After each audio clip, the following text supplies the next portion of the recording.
Hola, Minasan! Welcome back for another round of One Piece. The Alabasta arc continues. We had a nice, awesome fight with Usopp and Chopper versus Miss Merry Christmas and Four. But the battle ain't over yet. How long is this arc going for? Oh my gosh! I mean, if it ends at 200, that's crazy. That's crazy. That's a lot of chapters, and it looks that it's gonna be because everybody got separated and paired up with their opponent. So if it's lasting this long with just Usopp and Chopper, I can't even imagine how long it's gonna last with the others. So let's not waste any time. Let's get reading. One Piece by Eiichiro Oda, chapter 186, 4.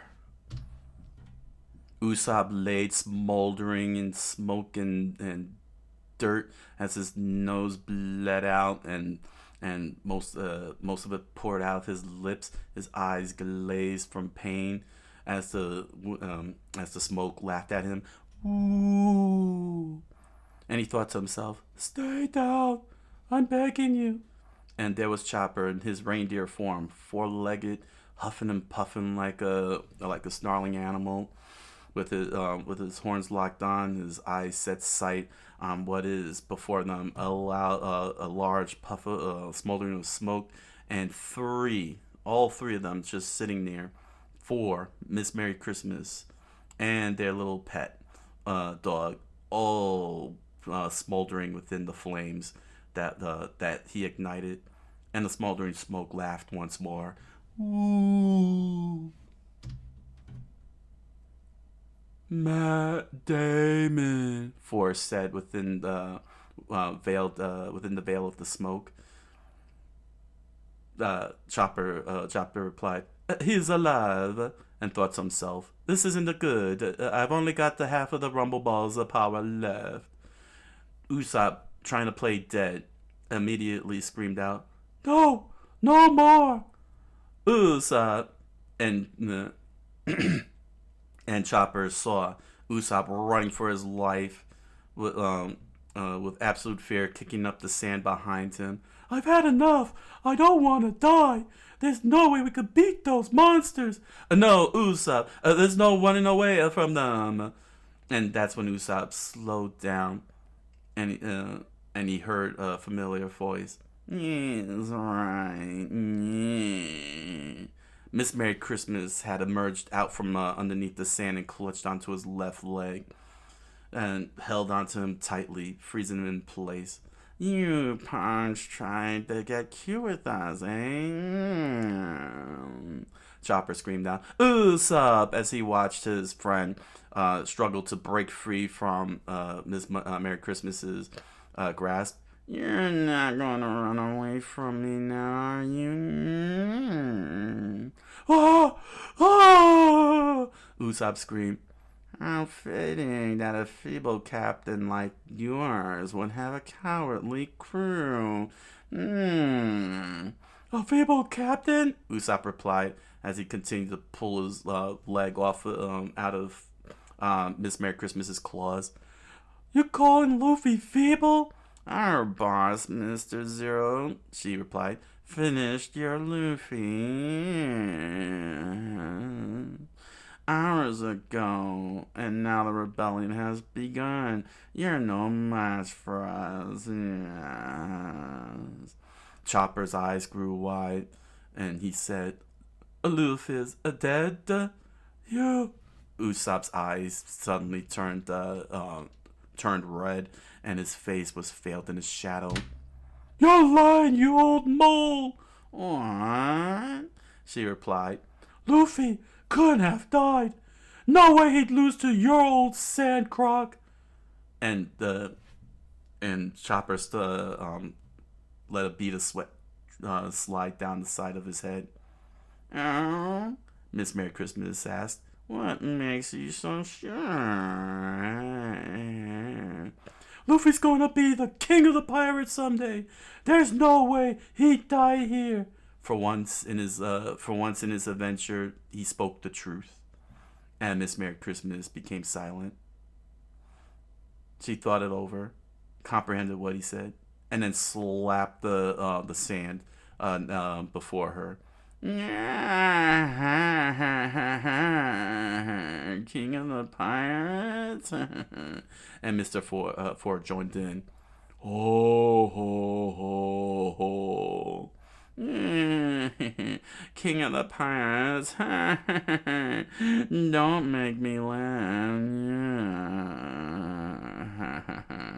And as Usopp continued hearing Miss Merry Christmas and Four laugh at Luffy's wishes, his scowl grew deeper, and the shadow veiled even further into his face. Don't ever make a claim like down the Grand Line that the upstart deserve to die. Fool, that fool. And as she continued laughing in Usopp's face, his fist shook. It shook even more violently. And he screamed out, "Listen, Chopper! There comes a time!" He screamed out as the laughter continued. And Chopper's eyes grew wide as he listened. His ears perked up like the reindeer that he is. And that's when Miss Merry Christmas dragged him along the sand. Time for you to die, Long Nose, Motown Highway. Ah! Ah! Grah! And as they pass by Chopper heading straight for another wall, he screams out to the reindeer, "What a man! Even if he's up against an enemy he's scared to death of." "Die!" she screamed, trying to interrupt him. "No impact!" And slammed his body through the wall, leaving a hole shaped as his arms in the T pose behind. "Ibe," he said as his teeth fell out and blood gushed out of his nose and tears poured out of his eyes. "Even if there's no chance of winning," he screamed out as he dragged on, and Chopper leaned more as he watched his friend get pushed right towards Mr. Four. "Mr. Four, grab your 4-ton bat." "Four, Matt Damon." "Here goes the wind-up. Motown." And Four wind up his bat. "Matt Damon." "Clean up hitter," she screamed out as Mr. Four swung and struck right across Luffy's ribs and sent him flying in the air. His his skull shattered and cracked all along the base, and his nose broke into multiple pieces. And Chopper screamed out loud, "Usopp!" And the dog said, "Sniff, sniff." Usopp gritted his teeth and snarled, "You lousy creeps!" And he growled and growled until his eyes grew wide and he saw what was behind them. "There comes a time," Usopp said as he stood in the puffed up sand, looking up at the sky, "when a man's gotta fight." "What?" Miss Merry Christmas looked back. "You're still..." And he interrupted her. "And that's when somebody makes fun of their friend's dreams." "Impossible. You were cracked over the head with a 4-ton bat. Yes. You shouldn't be standing. No. You should be alive. What trick is it this time?" But Usopp ignored everything she said and spoke. "Luffy can't die because he's going to be king of the pirates." And with all his strength and all his righteous fury, he became completely demented. "That's the one thing I won't let you laugh at." "One more time, Mr. Four," Miss Merry Christmas said burrowing back underneath the sand. Matt Damon, he replied, doing practice swings with his bat. And Chopper took his tiny form and removed all the clothes on him, down to his shorts and hat, and screamed out, "I won't let you do it. I'll show you my extra special transformation." And he puffed up and bulked up. His fur on the back became the lion's mane, and his horns stretched out in multiple directions like wings of an angel. And his hands puffed up and muscles and pressed the fingers into the sand and started kicking up his hind legs to the sound of the shiv. On a boost, he screamed out as Miss Merry Christmas grabbed a very weakened and immobilized Usopp and started dragging him right back at Mr. Four. No matter how mad you get, you'll never stop us. Yes. And Usopp screamed out, "Chopper, get behind me!" "Oh yeah." Chopper replied, and he started trotting along, catching up with Miss Merry Christmas as Mr. Four wind up the bat. "Batter up, Mr. Four." "Matt Damon." "Take this, here it comes, Motown, Matt Damon." And Usopp flicked his slingshot and screamed, "Smoke Star!" It struck Mr. Four in the face. "Matt Damon." He was completely blinded by the smoke as Chopper rolls up from behind, and Usopp successfully broke free from Miss Merry Christmas's grasp with what energy remained in him. "She's all yours, Chopper." Right. And Chopper leaned in as she looked back and realized that all she's holding is Usopp's shoe. Huh? That kid slipped out of his shoes. No. What the? She got grabbed and lifted out of the sand by Chopper. And Usopp screamed out, "Motown cleanup hitter!" "Huh? Wait, Mr. Four, it's me."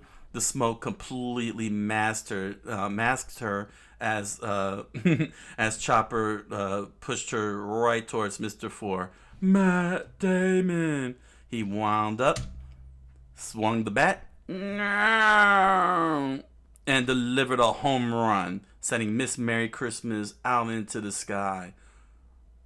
"Matt Damon," he said with his eyes wide open in horror as he watched Miss Merry Christmas fly across the entire city and ended up on the other side of the ruins.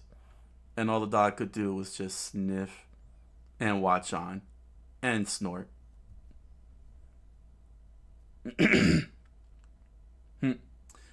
"Wow, that's awesome."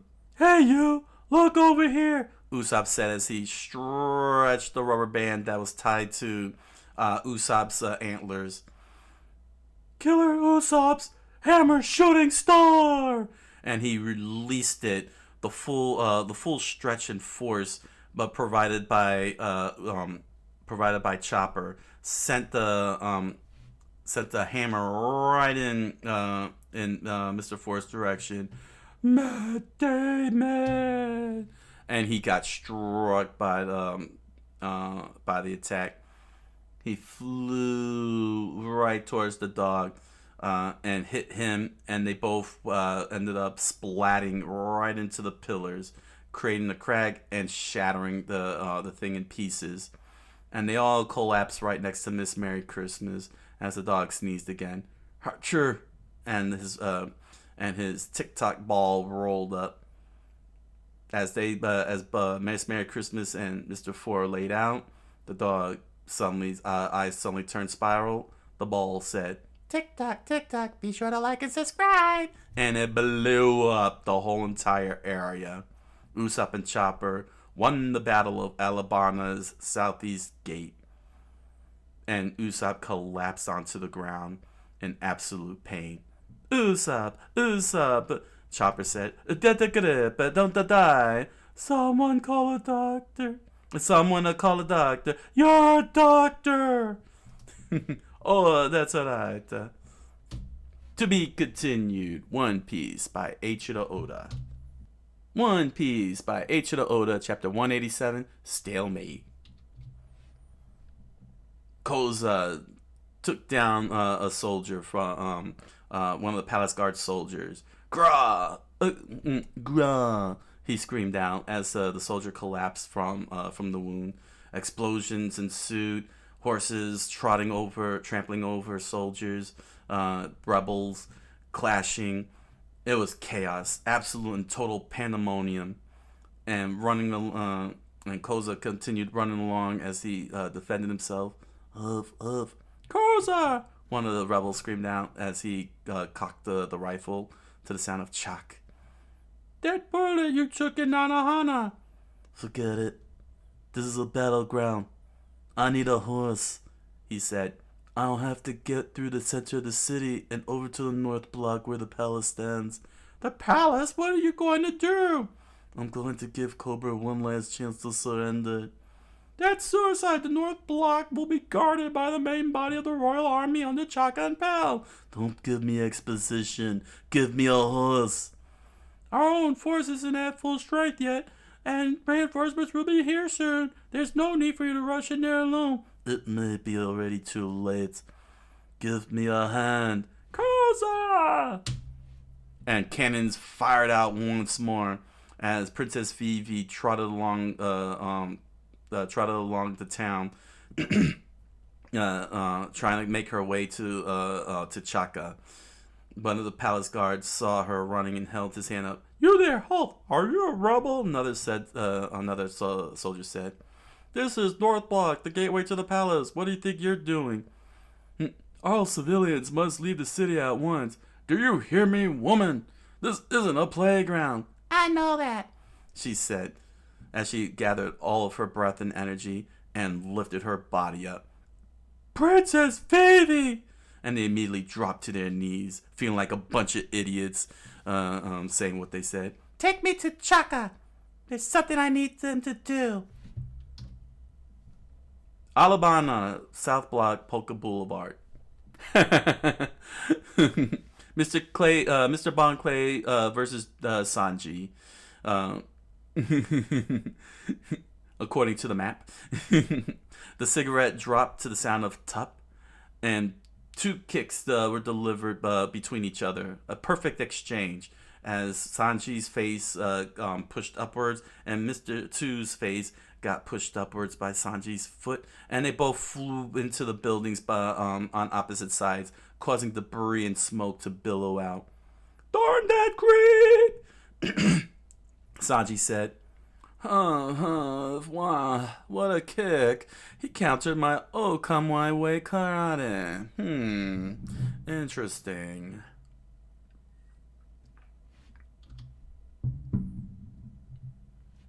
Get out of my way, you.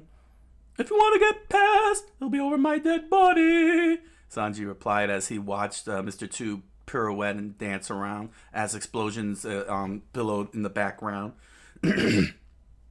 You don't stand a chance. I've trained relentlessly, day after day, year after year. That's how I perfected my oh come my way karate, and it will never be surpassed by the likes of you. And he threw a punch from out of nowhere, and Sanji, with his hands in his pocket, matrix dodged the whole thing. Pardon my oh come my way knuckle. Woo! The sound of whoosh echoed in Sanji's ears, and he realized just how fast it was when suddenly Mr. Two stretched his fingers out and backslapped him. Pimp smack! You can't escape my fist. Sanji was shocked by the slap and and gritted his teeth. Oh, come my way karate. Mr. Two began flexing his arms around. drunk and swan soirée. Hiya! Sanji saw the attack coming his way and thought to himself, I better settle this right now. This guy could go on posing forever. Collier! And when he swung his kick, it was blocked perfectly by the palm of Mr. Tues' hand. Epaulet!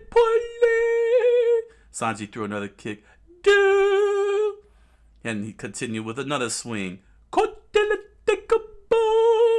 Why, you? Mr. Tues said as he successfully blocked every single kick. Sanji delivered another one as Mr. Tues blocked with his own kicks. Celedeus! Pointing to the... Oh, hold on a second. Is that a counterattack? Yeah. Celedeus! Pointing to the... Undo! Giggle! Charlie! Horse! Why you? Oh, come my way, karate. Mouton malais. White swan arabesque. And all of a sudden, Sanji was counterattacked and sent flying into the air. Sort of. They kind of just paused. Their attacks completely connected. There was a weird spark of energy between their legs. And they were shot back in opposite directions into the buildings once more, and debris and smoke collapsing onto them. That's what! Counter my motomale! Gasp, that petty cook. Counter my white swan arabesque. This ain't no joke. They both got up to their feet. Dust kicked up in the air. Mr. Tues gritted. Oh, alright, that does it. Now I'm serious. Bring it on, Sanji said calmly. That was dumb. Sanji said, and let out a puff of smoke. Maybe you don't know my clone powers. What's so amazing about it? Oh, he's explaining. What's so amazing about it is the scope of my memory. For example, I can use it to create a montage of pods. And once I've crippled you with laughter, you'll be at my mercy. The world's weirdest head. And he started morphing along as he continued speaking, as his body contorts and twists and turns. The world's weirdest eyes, the world's weirdest nose, the world's weirdest mouth. For the first time anywhere, the clone montage. Ha ha ha ha ha. Ta-da. And nothing happened. There's no changes to his face. Just a gaped mouth with his standing on his toe in a pirouette. And his hands and arms stretched over the top of his head, forming a heart. Sanji just stood there, silent. Mr. Tues stretched his jaws even further, and Sanji remained silent. Then Mr. Tues completely collapsed on the ground, veiled in his shadow, with tears pouring out of his eyes, looking out at the mirror. That was 90% you, dude. Oh. And Sanji out of nowhere slid in with his legs thrusted into Mr. Tues' face. Now it's my turn. Playtime's over, clown. No, Mr. Tues screamed. Have you no feelings? Are you made of stone? He screamed out as his eyes bulged and Sanji prepared for another whine out. I don't have time for your act. The nerve. Mr. Tues stretched his arms out and then brought them together in the form of an X. This ain't no act. In the past, I fought against one such foe who couldn't bring himself to harm a friend. So that's your game. Okay, fine. Sanji let out another puff of smoke. You would stoop that low? Ha ha ha. Now just try and attack. Without hesitation, Sanji cut off the monologue and thrusted his foot right into Mr. Tue's face. Mr. Tue dropped to the ground. How could you? This is the face of your friend. How could you? What's wrong with you? No matter how you change your face, you're still you. You're an idiot if you think I'd fall for your goofy illusions. It's what's inside that counts. He pointed his thumb right at his heart. The inside? Mr. Tue was shocked. He's so cool. Bong. And Mr. Tue sat himself up, took the face of Sanji, and said, "Fine, I see that using your friends' faces won't work on you." Huh? And Sanji made a face himself, stretched his tongue out with the shape of a heart, going, "Ah!" As it turned out, that face was that of Nami. And Mr. Tue thought to himself, "You're so obvious. Fool." And finally made his face the shape of Nami as it clicked into his head. Meanwhile, back at Alabama Palace, Chaka stared down at Princess Vivi and screamed out, "You can't be seriously, Princess Vivi. If we do that..." "It's Princess Vivi, it is. The princess has returned. She picked the fine time for it. If we do this thing..." "What? Will this kingdom come to an end? Of course not. This is not Alabasta, Chaka. All the people hurting each other are Alabasta." She got right into his face. "As long as they live, the kingdom will live on. We have to stop the fighting, if only for a moment. If we can get everyone's attention for only a few seconds," she said as the battle continued and more people died, "you can leave the rest to me. Destroy this palace." And the palace laughed. Ooh. To be continued. One Piece by Eiichiro Oda. One Piece by Eiichiro Oda, chapter 188. Oh, come my way, karate. Destroy the palace? Are you mad, princess? The ancient palace represents 4,000 years of our history, the guard said as she stared down Chaka and asserting her authority as princess of the kingdom. "You can't be serious, Princess Vivi, princess." "Lord Chaka, don't listen to her. The king would never consent to such an outrage during his absence." Princess Vivi, as he remembered the king's words, "The people are the kingdom." And she stared at him very hard.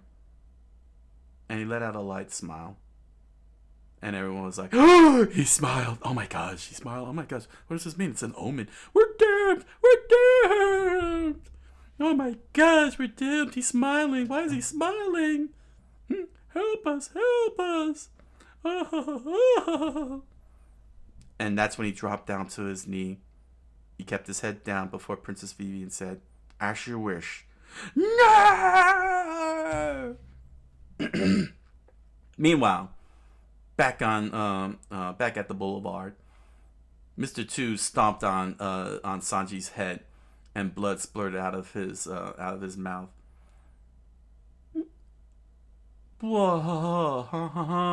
He laughed with Nami's face, smiling with glee. "Where's your bravado now, tough guy? Do you even have the strength to stand up, Mr. Tough Light Sea Cook? I'm in love, even though your voice is that of a man. I'm not even beaten yet. No matter how much you look like Nami, you're still a swan on the inside. You even talk like a swan. You swan, you're not so... His eyes turned to hearts as he stared at Nami's face. "Darn it, she's so cute." And Mr. Tue reshaped his torso and and immediately stretched his shirt outward, partially flashing at Sanji. "Goodness." And he actually spoke in Nami's voice. "Goodness, it's so hot in this country. I feel like some of my clothes are falling off." And Sanji went doom, and immediately stretched his fingers out, ready to clutch. Need some help! His eyes popped out in the shape of hearts, and Mr. Two screamed out, "Swan chop! Swan chop!" knocking Sanji's eyes. "My eye! Fool!" Mr. Two screamed out and swung his leg into Sanji's head. "Kick point day! Ha ha ha ha ha ha!" He started dancing as Sanji tumbled across the ground like a rag doll and crashed into the wall. "Huff! Why you dirty mascara?" He stretched out the Mr. Two stretched the makeup out of his eyes. "Boomerang!"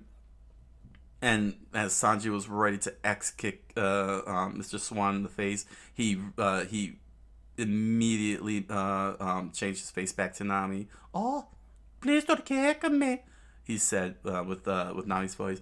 "Gag!" He froze in place as Mr. Two's attack swung around and struck Sanji, cutting him along the sides, and snapped back to his original form. "Mascara catch! Yes! That was a good strike." Sanji flew back as Mr. Two reshaped her face again, constantly switching back and forth. "Oh, I love to stay and play with you all day, but I've got the princess to kill. It's time to finish you off. Twirl, twirl." Mr. Two began spinning and pirouetting around. "I'm going to twirl until these ballet slippers burn for my passion, or to come my way, karate." And immediately returned his face to normal. "Memoir of that summer day." And as he reached Sanji took a couple of deep breaths from the pain, looked up and said, "Huh, that's not," and immediately threw his kick right into the air, catching Mr. Two off guard. "Shoo! Buste!" And sent Mr. Two flying across the street and into a nearby building. And as Sanji finished his handstand, he got back onto his feet and watched the hole in the wall smolder out dust. "I found the flaw in your power," he smiled as Mr. Two returned and then kindly closed the door behind him. "What? How presumptuous! That's absurd. My power has no flaw. You can't use your Okamway karate when you're in Nami's form. I admit that I can't bring myself to attack you then. But there's a moment when you're vulnerable. Just before you attack, you always turn back into yourself by touching your face with your left hand." Ha ha ha ha ha. Mr. Two immediately turned around as sweat poured out of his face and hands. "What's that?" He put his hand to the ear. "I can't hear a word you're saying." "Bullseye!" Sanji said with his hands in his pocket. "So what?" Mr. Two pirouetted again. "That's right. I can only use my Okamai karate when I'm in the form I trained in. But so what? You're too beaten up to do anything now." He slammed his feet into the ground and swan head stretched out of the tip of his ballet slippers. "In fact, I'll show you my ultimate Okamai karate move right now. Prima ballerina. But first, let me tell you this. The one on your right is a male, and the one on your left is female." "Who can tell?" Sanji said with an anger mark popping out of the back of his head. "Ha ha ha! Oh, never mind. Take this." He smiled. "Oh, come my way, karate." Sanji braced himself for the attack. "Swan bombardier!" And Mr. Two thrusted his leg forward, and the swan head split into three and started coming straight at Sanji. Sanji's instinct kicked in. It shivered and immediately kicked the leg right to the side and made it slam into the wall. Woo! He punched a hole in the wall with his foot. Ha ha ha ha ha. Mr. Two continued his laughter. That's right. Good thing you ducked. My swan slippers have limber necks and beaks of steel. The swan immediately pulled its head out, leaving a little hole behind. There are no cracks around the hole. It's a perfect shot. And the hole laughed. Ooh. When enormous power is directed at one point, it doesn't cause extra damage. Just think of my kicks as bullets from a rifle, only a lot bigger. Now I'll punch a porthole in you. And he thrusted his foot again, and Sanji Matrix dodged it. Duh! And Sanji jumped over the kick as high as he could. And he gritted his teeth, staring down at Mr. Two. Why you? And they connected their leg kicks once more. Collier!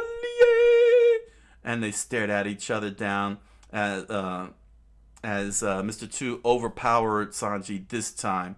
You can't win! And Sanji ragdoll tumbled across the boulevard, and he clutched his shoulder. Blasted! He felt the crack of the bone. His reach is too long. And Mr. Two pirouetted once more. Looks like this match is over. Fly, fly, I'm flying. He leapt into the air. Oh, come my way, karate, winter wonderland jet. And as he stretched his leg up with his swan coiling at the edge of his foot, Sanji grabbed his cigarette with somehow all the time in the world, despite physics saying it is not possible, lit it up, and said, but the longest reaches. The slower his recovery will be. If I could just dictate his attack first, in that one instant, I'll have the advantage. And as Mr. Two dove with his swan head aimed right at Sanji, he screams out, "Now, die!" And Sanji backflipped like a gymnast over the attack. And Mr. Two stared at him as they floated past each other. And Sanji wound up his kick with the sound of swoop. And Mr. Two immediately switched his face to Nami. Mwah, too bad. Poof. How do I look? Hey, what's that on your left cheek? Huh? Well, where? He turned his face back to normal and said, oops. Basse, God bless! And delivered a very powerful kick to the face and sent Mr. Two spiraling out. Hooga! To be continued. One Piece by Eiichiro Oda. One Piece by Eiichiro Oda, Chapter 189, 2. Sanji's kick was successful. Mr. Two's face bent and smushed out along the cheek. Blood flew out of his mouth, and he tumbled a bit, screaming, "Gug!" But he was able to get back onto his feet and got his bearings together. But Sanji flashed right behind not Mr. Two, with another kick to the liver, and he swung longest lasher and delivered another kick to the back, and Mr. Two screamed, "Ugh!" And Sanji delivered one more kick to Mr. Two's face. Tenderizer! And Mr. Two immediately stood his ground. As he took the bullet, as he gritted his teeth, Sanji knew he had to do another strike. Flange! And delivered another strike, sending on the back of Mr. Two's head, sending him face first to the ground.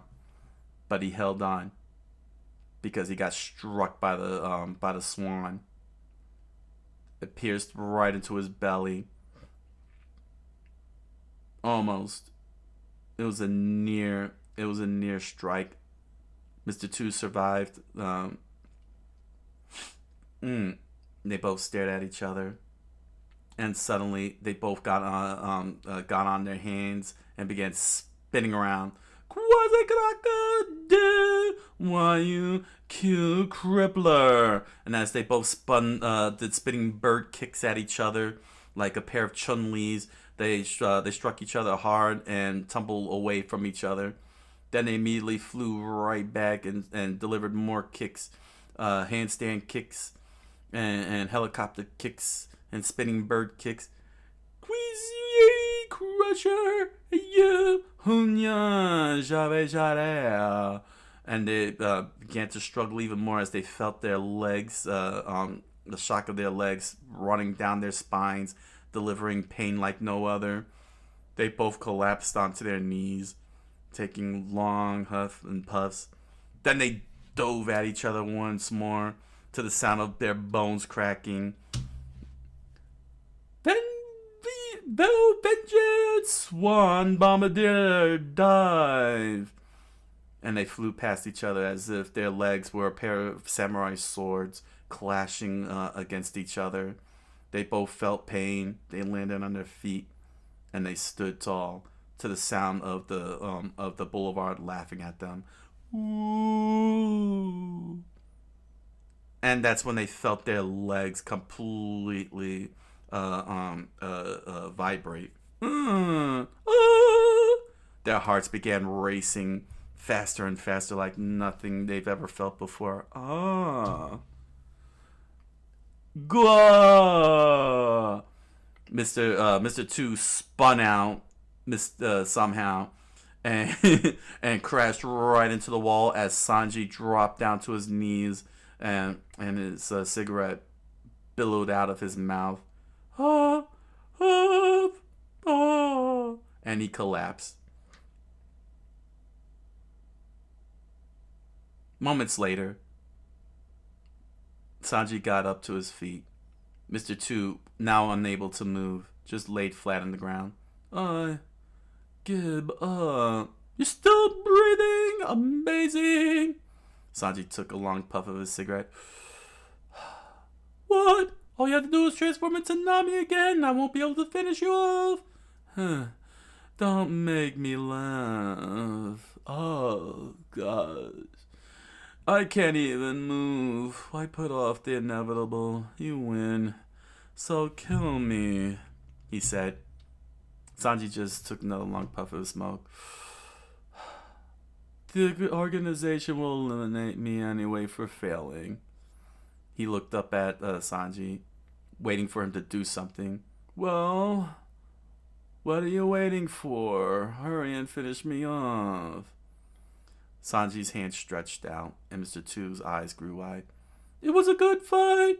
There's nothing more to be said.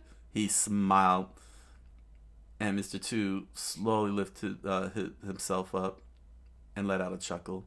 Ha ha ha. And as he clutched Sanji's arm, he thought to himself, this man is living proof of grudging respect between enemies. No, I'm not gonna cry. His tears began to pour out of his eyes. And that's when a weird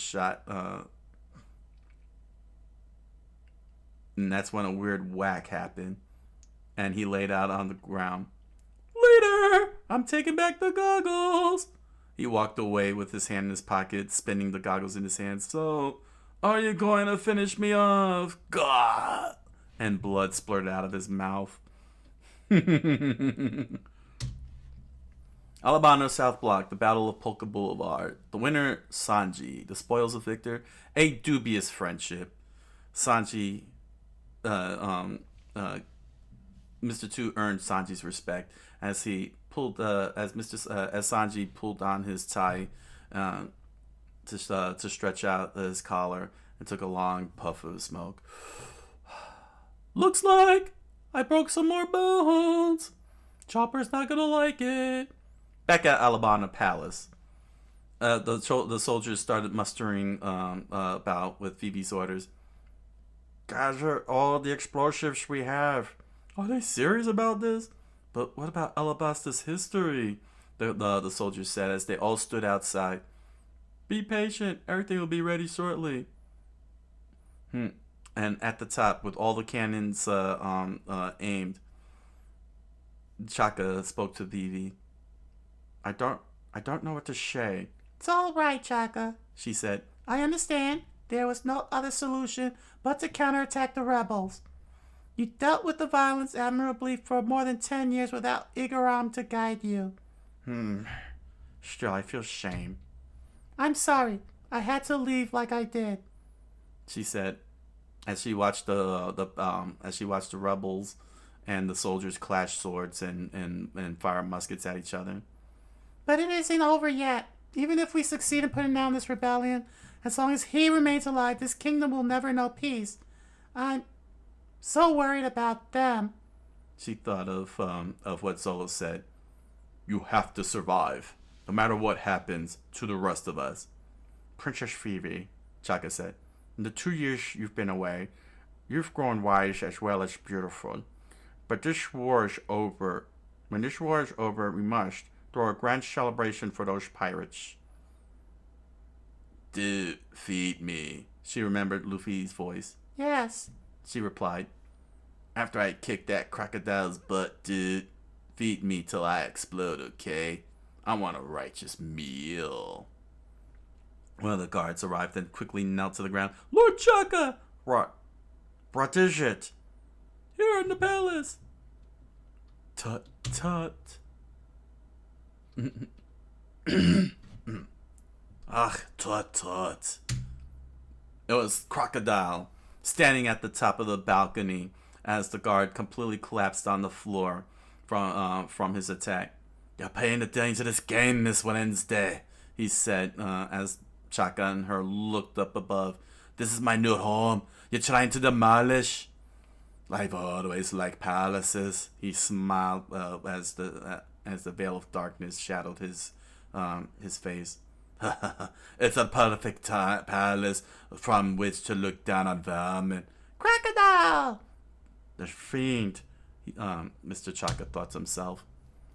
At Alabama North Block, Meta Assembly Hall, Mr. One and Miss Doublefinger versus Zolo and Nami, ready to clash with each other. Of course, Zolo, looking all over the place, has no sense of direction and began to panic. That idiot! Where'd she go? I told her to hide and keep quiet. That stupid girl's nothing but a nuisance. Quack! The duck corps screamed out. Hey, will you guys look? Quack! Wait. Zolo looked over. There she is. All right, he said as he started running and called and gave his order. Let's take a shortcut. Quack! They were shocked as Nami screamed out, "Ah, no! What's that stupid swordsman doing?" As Mr. One and Miss and Miss Doublefinger chased her down.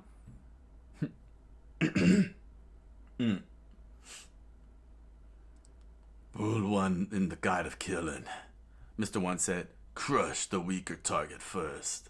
Let's show her how professionals operate. As she began to sway her hips hard side to side, and Mr. One walked like a tank down the field, down the street. To be continued. One Piece by Eiichiro Oda. One Piece by Eiichiro Oda. Climate Baton. Nami gasped as she tried to regain her strength from all the constant running she's doing. She thought to herself, that's it. I can't run anymore. I'll have to fight. She looked back as Mr. One and Miss Doublefinger sashayed along with no problem. She gritted her teeth as she continued watching Miss Doublefinger swing her hips hard side to side with each step. How does she do that without breaking her whole spine? And and Nami ran off again. Can't. Here we go again, Mr. One said. So rash. And he immediately dashed right behind Nami, out of nowhere. She immediately looked up. Ah, what? Ah! And she was pushed down by Zolo as he completely blocked Mr. One's attack with his sword. Dust and wind blew from the impact as Nami laid on the ground. Solo! He stared at Mr. One with demon eyes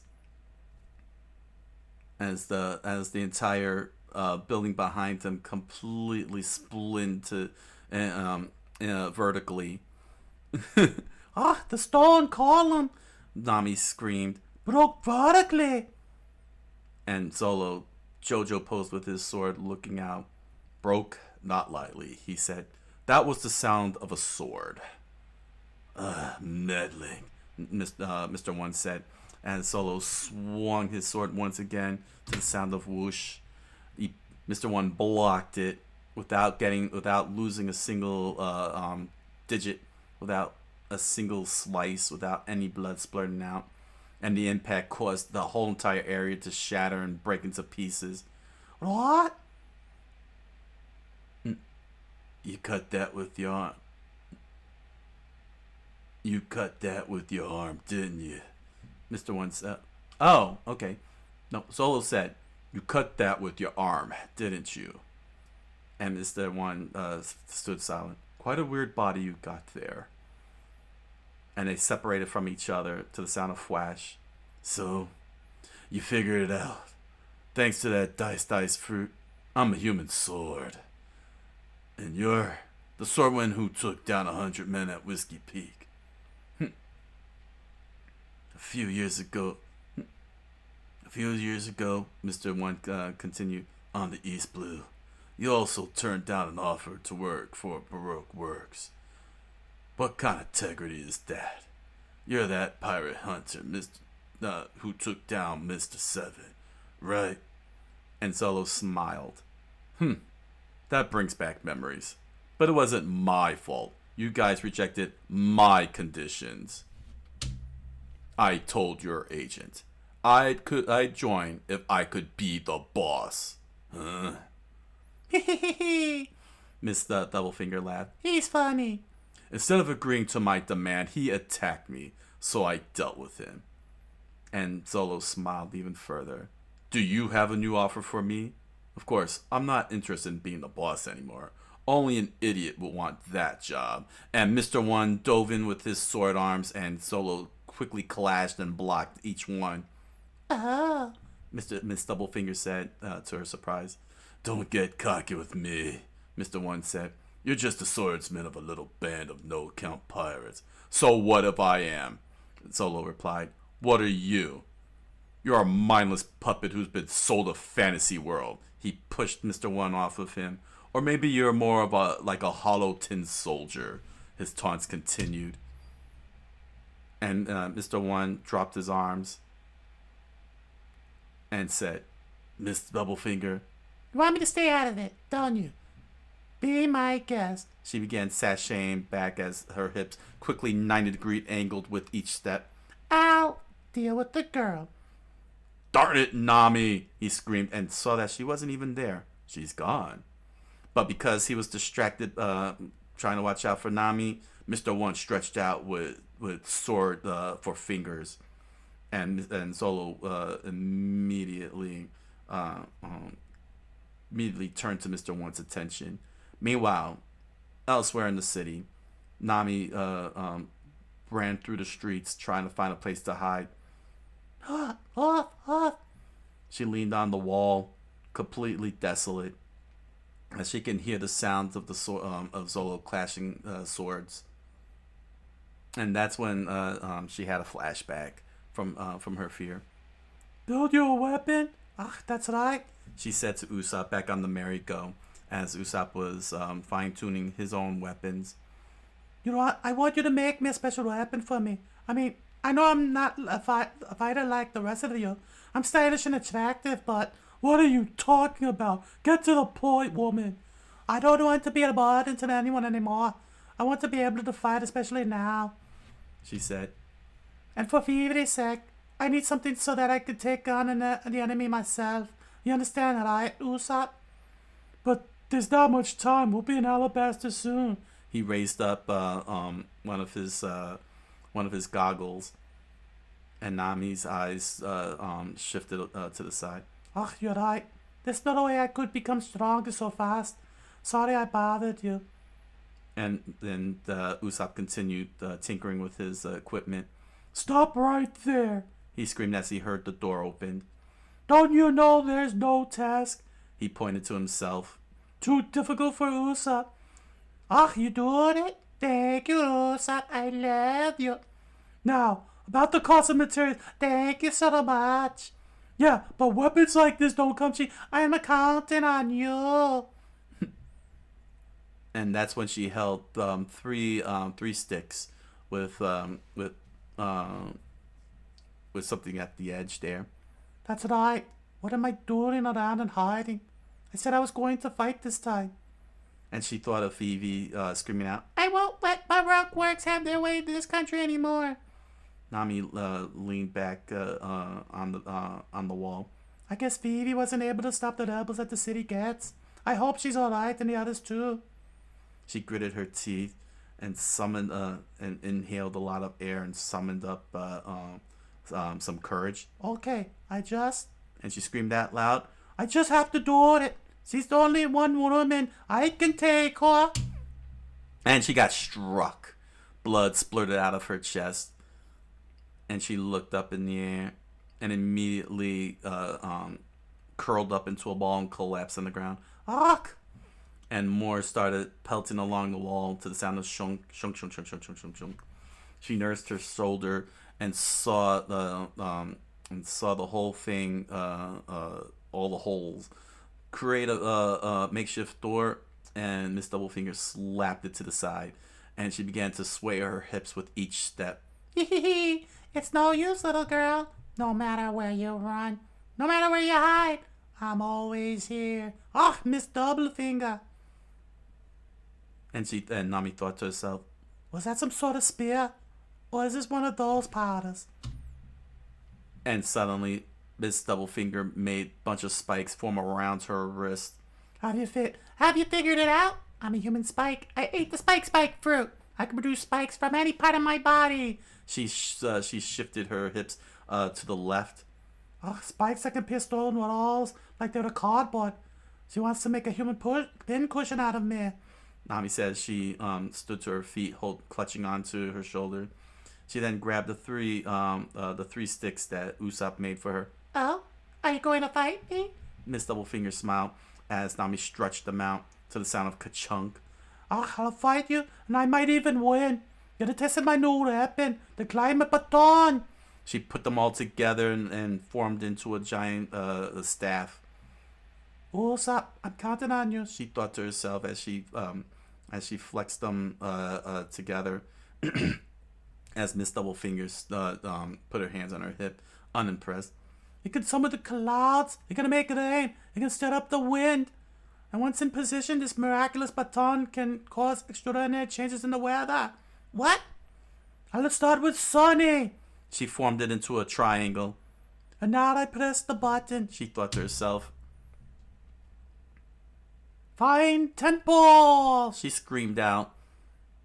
And when she flung the triangle, birds popped out from the hole, from out of nowhere, and to the sound of ta-da!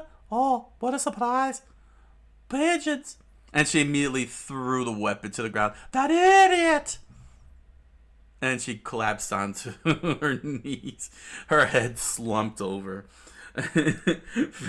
failed in shame. Are you all right? Miss Double Sunday was concerned. So Nami pulls out the instruction pamphlet, followed the instructions, and formed the baton into guns. No, I have to trust him, she said. According to the instructions, this is a rifle. This is more like it. So she cocked the rifle, ka-chak, and aimed it at Miss Doublefinger. It's all over for you now. Cloudy Temple! And to the sound of a boom, flowers popped out. Oh! What pretty flowers. And she slammed the baton again, screaming out, How could I win with this thing? Is this a magic show? and poor Miss Doublefinger stood there with a sweat drop suddenly hanging from the back of her head and thought to herself, Poor thing. to be continued. One Piece by Eiichiro Oda. Well, that was a very fun read, quite honestly. I was worried. That these fights were going to take a very, very long time. But this time, we had a nice, good, short, well-paced fight with Sanji and Mr. Two. We also got the conclusion of our current fight of Usopp and Chopper versus Miss Merry Christmas and Mr. Four, and the start of a new fight. This was a great set of 5 chapters that just got to the point, got us through everything, and didn't waste our time with a long fight. Usopp and Chopper's fight was pretty long by comparison, but at least it came to a great end here. Usopp really this time ended up becoming a total coward and started running away. But it didn't work because, as Chopper pointed out, Miss Miss Merry Christmas can still roll through. The problem was that as successful as the attack was, they really were very powerful. They stood there ready for revenge, ready to strike, and yeah, Usopp just was like, yeah, they're monsters at this point. And he's absolutely right. They are monsters. They are legitimate monsters. And delivered one of the most hardest hitting attacks imaginable. And I gotta say, this was one of the most crazy depictions so far in One Piece. And that is Usopp's skull. He got hit hard by Mr. Four's cleanup hitter. The 1-2 punch that the two that him and Mr. Four and Miss Merry Christmas delivered, and the detail of the cracks of his face, that's pretty frightening to see that, and the fact that in true shonen fashion, he got up from that, as we could see on the left side there, his silhouette. That's pretty crazy. It's pretty crazy. Usopp has a very, very high constitution, and the only reason why he, at this point, he turned back to fight back was because when he said that Luffy was going to be king of the pirates, Miss Merry Christmas laughed at it. And Luffy's influence and his and Luffy's respect of people's dreams really comes to fruition. Like, it really circles back and shows that even that he respects Luffy's dreams, even though the One Piece becoming king of the pirates is, by all accounts, an impossible dream. A highly difficult achievement. The fact that Luffy showed his crew respect of their dreams, they respect his dreams, even though it's completely outrageous. They don't see it as a joke or anything. Saying they feel the sincerity because he expressed the sincerity. Testament really of Luffy's character. When you have Usopp sitting there and say that when somebody makes fun of their friend's dreams, that's the that's the one thing I won't let you laugh at. And that's the way Luffy, does for his crew. Whenever somebody laughs at their dreams, he steps up to the plate and defends their dreams. And yeah, Luffy's loyalty to the loyalty Luffy was looking for paid off. His crew is tight knit. They're like this now, and that's pretty freaking impressive. In terms of story writing, to be able to bring that all together. Saying it shows that the camaraderie between the crew is very true and holds strong. We get a nice little epic conclusion here where Chopper, let's see, the smoke bomb.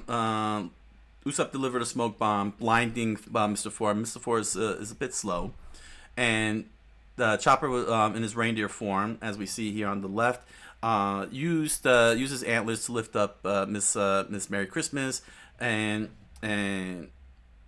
Usopp took advantage and screamed out the name of the attack, and Mr. Ford didn't realize, what was really happening, and he swung, hit Miss Merry Christmas, and one of the coolest things here is this nice little team up that Usopp and Chopper is doing here. This little tag team move here, where he put the slingshot rubber band.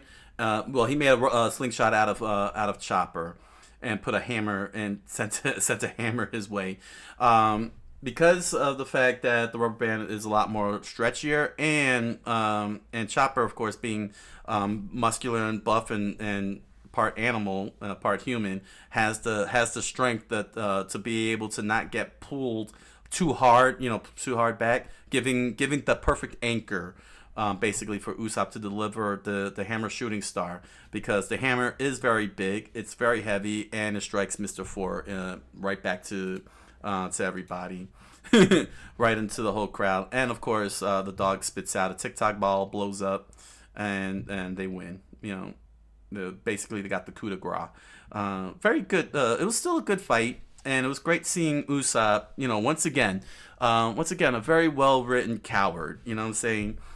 He's a ranged fighter. He's not a melee fighter.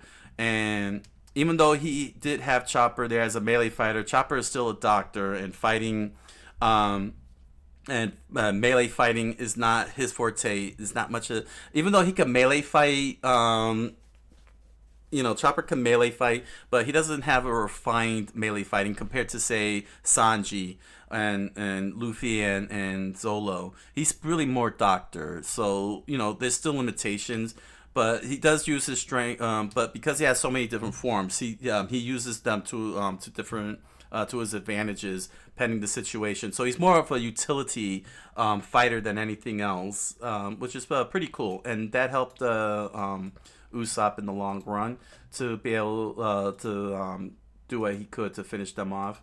So now with that fight completed, we go into a new fight. But first and foremost, we do get to see the battle. It's perfectly normal. It makes perfect sense because they haven't seen Princess Vivi in quite some time. So she finally made it safe and sound to the soldiers. She's safe. Nobody's going to get her anymore. She's home free. But of course, it's understandable. The soldiers haven't seen the princess in a very, very long time. She looks a lot more different now than when she first left. So it's understandable that they wouldn't recognize her at the very start. But she was able to, to identify herself and got her to Chaka. And her and Chaka had a good debate about the situation. But, while that was going on, we got to Sanji and Mr. Tues fight with pretty impressive art here of their attack exchange. Really, really nice. Their cheek getting pushed in. You could see the bruises on their faces. You could see the expression of anger in their eyes directed at each other. It's pretty impressive. It's pretty impressive how that looks. And of course, their attacks are so powerful they pushed each other off and into the wall. And we get ourselves a nice epic fight as they deliver all of their best kicks. It's a kick versus kick fight, kick fighting, I guess. And we get some chaotic looks here from each kick. Very well executed. Like up here on the top right, you could really see the block.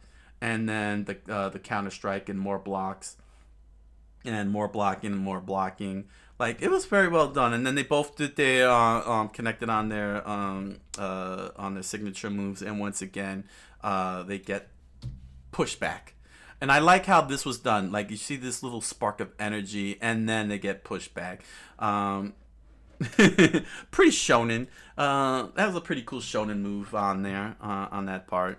But yeah, for the most part, Mr. Two decides to play into his looks. Now, keep in mind, Sanji has not met Mr. Two. He had not met Mr. Two yet. If I this is their very first encounter, if I remember correctly, they hadn't encountered each other yet. because they weren't doing because yeah, I don't think I don't think he was aware yet of Sanji. I think so. He's been doing all the faces and everything, but the problem is that for Sanji it just doesn't work because Sanji hates his crew. No, he likes his crew. He likes his crew, but he's always annoyed. Um, uh, is always annoyed with the crew. He's always fighting with them and everything. So making their faces just makes him like he doesn't have a problem punching his own teammates. You know what I mean? He's always getting on them and everything. So he's taking the shape of their faces. Even though smart move, don't waste time. Making the faces and everything. I don't know if it's just the same face over and over again. But I think I understand what the from Sanji's point of view, he doesn't see it, see the faces being made, because if he makes a Luffy face, he just wants to punch Luffy. If he makes a Zolo face, he just wants to punch him even more. But when it came to Nami's face, yeah, he made Nami's face right here. He makes the face right there, and of course, that was hilarious. I kind of missed the sequence. I mean, I saw that it was Nami, but I didn't catch on to Sanji's face going ah. But when he turned it back to his man form, he was like, "Oh, San." Then he made Nami's face. Like he really tested it out. That's a pretty good villain. That's a really good villain move. Test it out, like really make sure. And yeah, I love the panel sequence here, like the straight face. And Mr. Two got it, got him dead to rights. Mr. Two got him dead to rights, which was pretty interesting. And we go back to Alabarna Palace, and Vivi makes the decision, which is very interesting. The decision was to destroy the palace. At first, I couldn't figure out why that was, but later on, it became very clear why. Yeah, it became pretty clear why. It seems like it makes sense why they would want to destroy why she would want the palace destroyed when we get to the end. But yeah, the fight between Sanji and Mr. Two continued. This only lasted 2 chapters, about 2 chapters. I'll come my way, karate. But again, this is the princess. She's given an order. Basically, she's got the throne right now because the king's incapacitated. Let's put that in perspective here. Even though Chaka and the palace guards are all screaming up a storm, the king is not there. He is completely incapacitated. He's disappeared. They don't know where he is. Right now, she has the throne. So she's got full authority over everybody. And it's kind of, and I feel like maybe that should have been noted by Chaka. I mean, don't get me wrong. Chaka, did the right thing by dropping to his knees saying, "As you wish." But it should not, I understand that they had to debate and everything. But Chaka had to remember, the king is not there.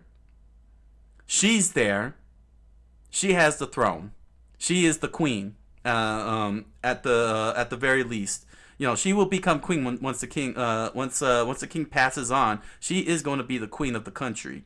She will be the ruler. But right now, at this in this stage of crisis, the king is not there. They don't know what happened to him. They don't know if he's incapacitated, dead, or whatever. So at this very moment, since he's not in the palace and she gets to call the shots. And he had, and I guess Chaka, in a sense, Chaka wanted to be a little bit more of an advisory role, just to make sure. You know what I'm saying? I could see that. You know what I mean? But at the end of the day, he doesn't get the final say. No matter how much the guards are screaming out, they got to remember. She's got the throne. She is the throne at this point. She's the princess. You got to take the orders. And if she says blow up the palace, blow up the palace. Now, of course, since we didn't see the whole conversation, it's already implied that she explained the situation. But Chaka, being an advisor, because remember, him and Pell do talk to the king. They consult the king. You know what I'm saying? Because that's their job. They don't just protect the king. They give him consultation, information, advice, and so on. He did his job, but the princess gets the final say. And if she said blow up the palace, blow up the palace, and he's obliging.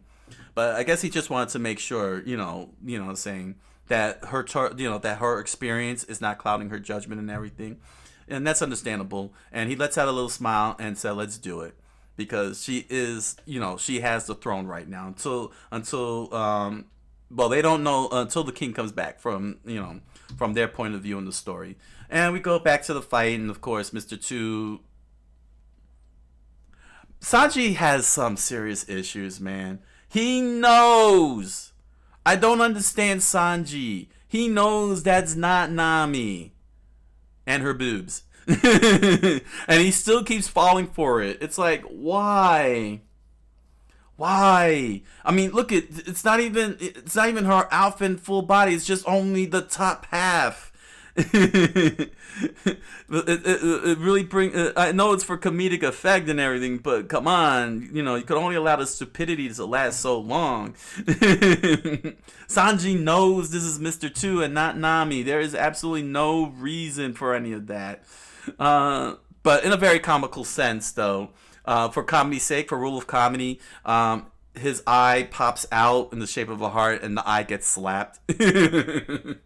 It's all right for, in terms of rule of comedy, rule of funny, but ultimately, the joke had to stop, and unfortunately it didn't stop. I guess this is the third time this joke is being pulled, rule of three. So if that's the case, then that shouldn't happen anymore. And the thing is, it stopped because he found Mr. Two's weakness in his transformation, exploited it, and got a good clean hit off, and sent Mr. Two flying right into that building, and he couldn't figure out why. And Mr. Two now understood why, and Sanji was like, yeah, I figured you out. Mr. Two was like, oh, no, I'm in denial, but now Sanji got his head. So that was three times that was pulled. That we saw got pulled. So the rule of three held true and moved past that joke and Sanji's stupidity and got us right back to the point. And that is that there was an exploitation. Sanji's gonna win because now Mr. Two realized, I'm screwed here. And we end up getting some epic fights. We get a new move, actually, a new move where these swans pop up out of his freaking slippers. Gross and funny at the same time. He calls it prima ballerina. And delivers a swan kick, which actually can poke a hole in the whole thing. Which, I meant to not do that. Here we go. Which pokes a hole, a perfect hole, no cracks or anything. It's a direct hit. And Sanji, of course, dodges it and everything. A very, very interesting attack. Very scary attack. And I don't think Sanji never got hit once by it. In fact, there was a point where they both threw their kicks and missed, but I didn't catch on to it very well. But, as usual, they're always striking at, jumping at each other, bouncing off of each other.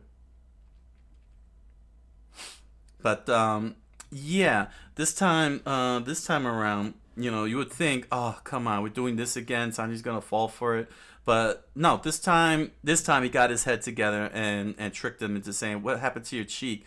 and made him poof, and he delivered his base cote blast and sent him flying.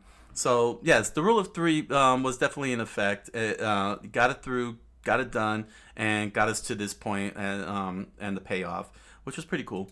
The fight lasted most definitely 3 chapters, and I'm glad. I'm glad that it did. I was very worried, pretty much, that this whole thing was gonna take a long time, but yeah, they fight and fight and fight, kick and kick and kick. Here's the moment where they stopped short of where they came up short of striking each other, and then they went on full capoeira and started spinning bird kicking each other with quasi cracker D and key crippler, and they again hit each other.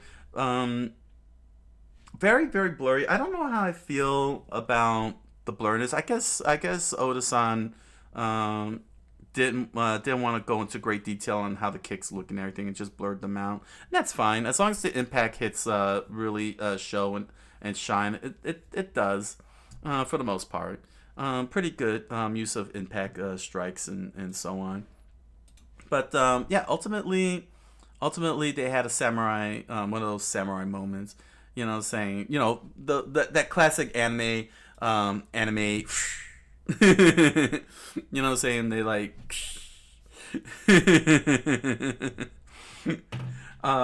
saying like you see in the samurai when they clash swords and then they just stand there and then one of them's like only this was taken to a more extreme level here where he just spins out. Like it was like a brief moment, like what was it, like 10 seconds? It took 10 seconds before he spun around and Sanji dropped to his knees. So freaking hilarious. It was hilarious but very epic, and ultimately Sanji, as you can see here, Sanji, shook hands and then kicked him, of course, but he showed respect. He showed respect for that. And left him behind. Meanwhile, the princess and Chaka are now preparing everything. She's reflecting on what Zolo said, and of course the promise that she made for Luffy. And Chaka, agreed that the pirates, that Luffy and his crew would be, well rewarded and well fed for what they've done, if they should succeed. However, that success is not going to happen because Crocodile arrived. And so now it makes very clear why they wanted to destroy the palace, because they want to keep the throne literally, not just figuratively, but symbolically and literally away from Crocodile, since it's so he won't have a base of operations to work from. No throne, no standing, no palace, no nothing. Just basically a total screw job to destroy everything. And most importantly, by destroying the palace, it would most likely stop the rebels, and they'll be wondering what's going on. Probably now with Crocodile there, if they wanted to, they could lie and say, yeah, look at what Sir Crocodile did. Look what he did to the palace. You're all busy fighting, and you let this guy slip in and destroy the palace or something, and hurt the princess and so on. I don't know what the end game goal is, but definitely it became pretty clear that Crocodile most definitely would need the structure, the throne, and the whole aesthetic and symbolism to be able to win. And of course, then we end the chapter with going into Zolo and Nami's fight with Miss Doublefinger and Mr. One. It's right now we're in the middle of the setup before getting into the big fight, but we find out that Mr. One, let's see here, where's Mr. One? There we go. Mr. One ate the dice flute. I don't know why I thought dice, and he was going to be throwing dice, a six-sided die. Basically, he makes swords. He became a human sword, and so conveniently, Zolo, being a sword master himself, got something to fight with. Much like how conveniently Sanji had a kick fighter, a shoot fighter to kick with. The pairings are very coincidental and funny, pretty hilarious. Especially Miss Doublefinger's freaking hips swaying 90 degrees. Jeez Louise, man. Now I gotta see it animated. I want to see that animated. I want to see how that'll be done in live action. Oh my gosh. Oh my gosh.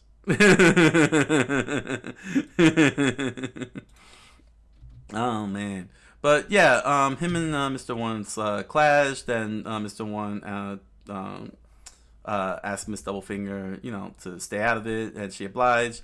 We get a little flashback from Nami trying to get a weapon because she wants to get stronger. I don't know what happened to her power pole. I guess she must have lost it at Arlong Park. That would make sense because yeah, she lost her power pole and asked Usopp that she needs a new weapon. She wants to get stronger. She doesn't want to sit out, especially for Vivi's sake. You know, and that's a great character development, great character build there. You know what I'm saying? She wants to fight, even though she's a very capable fighter, which is kind of a weird thing. But I guess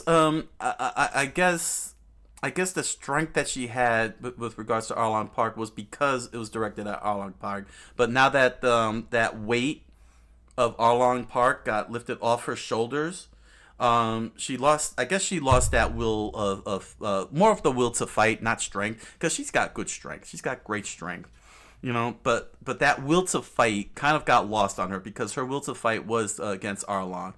Now she's kind of like navigating and everything, but doesn't. But she kind of lost that, and you know what? That's understandable.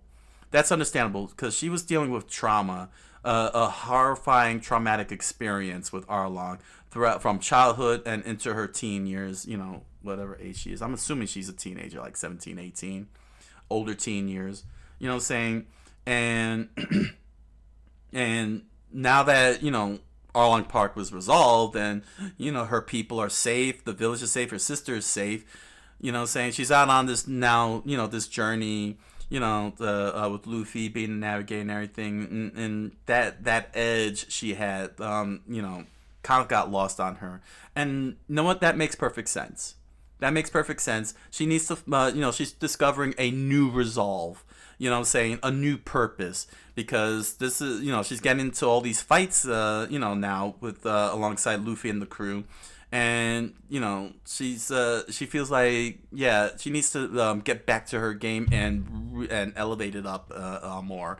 And that's pretty good. It makes perfect sense. It makes perfect sense if you understand her story and where she came from and everything. And this was a natural, good progression for Nami to want to, get stronger, even more stronger. This is not weakness or anything. This is not a show of weakness or weakening the character or anything. It makes perfect sense. She had a traumatic experience. Her whole entire motivation and strength and will to fight was against Arlong. It's over. And her brain is like, where do I go from here? And now she's involved with these fights, and she's gotta do something about it. She wants to do something about it now. She doesn't want to just sit in the sidelines. It's purpose. She wanted a newfound purpose, and that newfound purpose is taking on Miss Doublefinger. With the powers of the spike fruit, because she can make spikes, Nami cannot. She brings out the new weapons, and it's cool. She made a pole. Then suddenly she transformed it into a triangle. What the heck did Usopp do here? She only needed a pole. She's good with a pole. She's a good staff fighter. That's all Nami needed. Usopp, what are you doing? Because all it does is tricks. All it does is magic tricks. Doves come out. The pigeons come out. Flowers come out. She seems to. I think she misunderstood Usopp's capabilities as that of the trickster. I think it was that of the trickster. Like, they're all feints. Like, he feints. He's a feint. He lies. He's a liar. Like he did with the hammer. When he faked the 1-ton hammer. The 10-ton hammer. He faked that. It was just two heavy iron skillets attached to a stick. But he bluffs, and basically he made her bluff weapons. She doesn't need bluff weapons. She needs actual weapons because she can't really sell a good bluff the way Usopp can sell a good bluff. Usopp is very good at bluff. Nami is deceptive. There's a difference between bluffing and deception. And these weapons don't fit her fighting style. She needs the staff back. Poor Nami. That's the situation she found herself in with Solo just having this good old fashioned sword fighting. So, man, yeah. I'm very glad. I was very worried that that the others fights were going to last, more than 5 chapters. I think I lost count. I think it was 7 chapters with Usopp and Chopper versus Miss Merry Christmas and 4. I could be wrong. But definitely the last show, it was all Chopper and Usopp. Like that went 5 chapters, and then it went into a 6-1 today, and we got 3 chapters of Sanji versus Mr. Two. And now we have Zolo and Nami, and I'm hoping that doesn't go for like 6 or 7 chapters. We really need to move this along at some point. But I guess with Sanji and Mr. Two fight, it made sense. They're both kick fighters. They're very, very strong, competent. As silly as Mr. Two is, he genuinely is a very, very competent fighter and a very, very competent villain. And that's what's so great about Oda Sensei's, at least Oda Sensei's villains.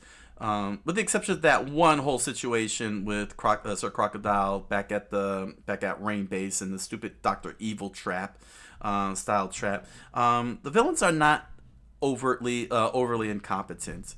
They're not overly incompetent. They really have some creative attacks and such. And the end result, is that we get some good competent fighting, logical fighting.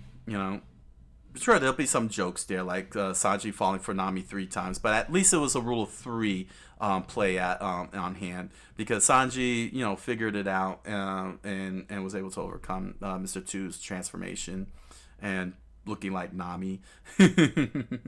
So it's gonna be interesting seeing Nami's fight. Solo's fight is just a sword fight. Good old fashioned sword fight, and that's fine. You know what I'm saying? But Nami's gonna be the one that's the most interesting, because she's the one that's motivated to up her combat game, and she was given a dud by Usopp, which I can see her right now beating the living crap out of him when they return on the merry-go. I can already see that happening. Well, once they get back together on the merry-go, she's gonna be like, she's gonna torture him, big time. So, not bad. A good set of 5 chapters. So, comment, like, subscribe, follow. You know you want to. And head on over to Amazon.com and BarnesandNoble.com and grab yourself a copy of The Impossible Man, a strange fantasy novel written by me. I look forward to seeing you all make fan videos, lore videos, character videos of my characters in the book. Please enjoy. Thank you very much. And you can find links to other merch such as pins, stickers, t-shirts, music down below in the comments. Not in the comments, description. Thank you for your patronage. Please enjoy the products. And finally, you can join me in my live multi-stream on Twitch and Kick every Monday through Thursday, 2 o'clock p.m. Eastern Standard Time. I look forward to hanging out with you. So, until the next set of chapters of One Piece, I thank you all for joining me, and I wish you all a good night, a buenas noches, and oyasuminasai.